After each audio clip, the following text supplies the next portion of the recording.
Hello guys, আসসালামু আলাইকুম। আশা করছি সকলে ভালো আছেন, আমিও ভালো আছি। 100 টাকা খরচ করে আপনি এত সুন্দর একটি রিসোর্টে ঘুরে আসতে পারবেন চাইলেই। দিনের বেলায় দেখতে একরকম এবং রাতে দেখতে অন্যরকম এক সৌন্দর্যমণ্ডিত পার্ক। আপনারা এখন দেখতে পাচ্ছেন যে একটি কাঠের ব্রিজ এখানে, এবং রাতের লাইট দিয়ে তারা পুরোটা এরিয়া ভরে রেখেছে।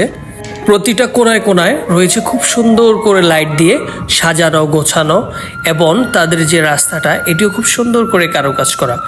উপরে রয়েছে একটি ল্যাম্প পোস্টের মতো। গেটের বাম পাশে রয়েছে লেখা বেলনা ইকো রিসোর্ট, এবং খুব সুন্দর রিসোর্টটি।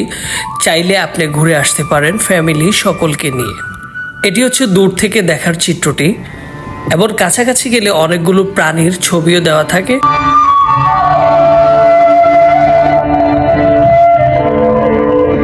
তাদের এই পুকুর পাড়টির চারপাশ দিয়ে এরকম টাইলস দিয়ে খুব সুন্দর করে লাইটিং করে রাখা, এবং আপনার হাঁটতে এত ভালো লাগবে, অসাধারণ একটা অনুভূতি।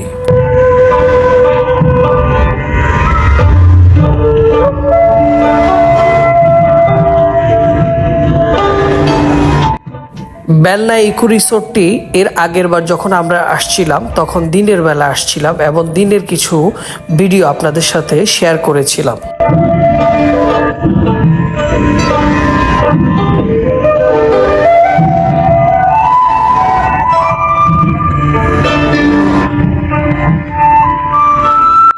ভাবছেন বৃষ্টি আসলে আপনি কোথায় স্টে করবেন? এই জায়গাটিতে আপনি চাইলে স্টে করতে পারবেন।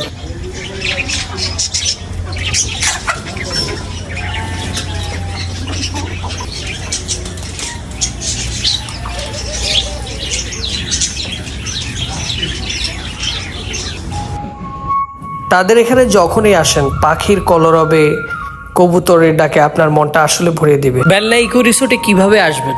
বেলনা ইকো রিসোর্টটিতে আপনার আসতে হলে দক্ষিণ ক্যানিয়ন রামের কান্দা থেকে সোজা অটো নিয়ে বেলনা ইকো রিসোর্ট বললে আপনাকে নিয়ে আসবে খুব সহজেই। ঢাকা থেকে যারা আসতে চান তারা কদমতলী থেকে রামের কান্দার সিএনজি ছাড়া হয় অ্যাভেলেবেল। চাইলে রামের কান্দায় এসে নেমে ওইখান থেকে রিক্সা করে আপনি বেলনা ইকো রিসোর্ট বললে আপনাকে যে কেউ এখানে নিয়ে আসবে, এবং সেই সাথে আপনি উপভোগ করতে পারবেন দিন এবং রাতের সৌন্দর্যগুলো।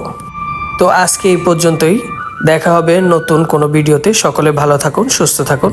আসসালামু আলাইকুম ওয়া রাহমাতুল্লাহি ওয়া বারাকাতুহু।